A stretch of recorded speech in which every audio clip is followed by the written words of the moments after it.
বলতে চাই শিক্ষক দিবস। মায়ের কাছে শিশুর শিক্ষা জন্ম থেকেই শুরু। মায়ের পরে শিক্ষক হলেন অন্যতম গুরু। শুভ সকাল আমার মাননীয় প্রধান শিক্ষিকা মহাশয়া, শিক্ষক শিক্ষিকা, শিক্ষাকর্মী বৃন্দ ও আমার প্রিয় বন্ধুরা।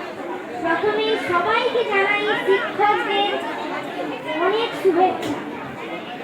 আজকের দিনটি আমাদের কাছে খুবই গুরুত্বপূর্ণ, কারণ শিক্ষক দিবস হিসেবে পালন করা হয়। তিনি ছিলেন আমাদের ভারতবর্ষের প্রাক্তন উপরাষ্ট্রপতি।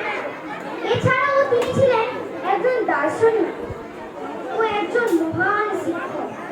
শিক্ষকরা হলেন জাতির মেরুদণ্ড ও মানুষ গড়ার কারিগর।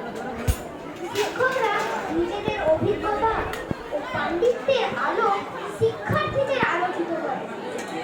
এই শিক্ষক দিবস দিনটি শিক্ষার্থীদের জন্য তাদের শিক্ষকদের প্রতি ভালোবাসা ও সম্মান প্রদর্শন করে।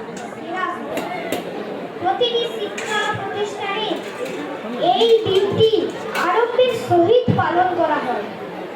তাই আজকের দিনে আমি আমার সমস্ত শিক্ষকদের প্রতি প্রণাম জানাই। নমস্কার।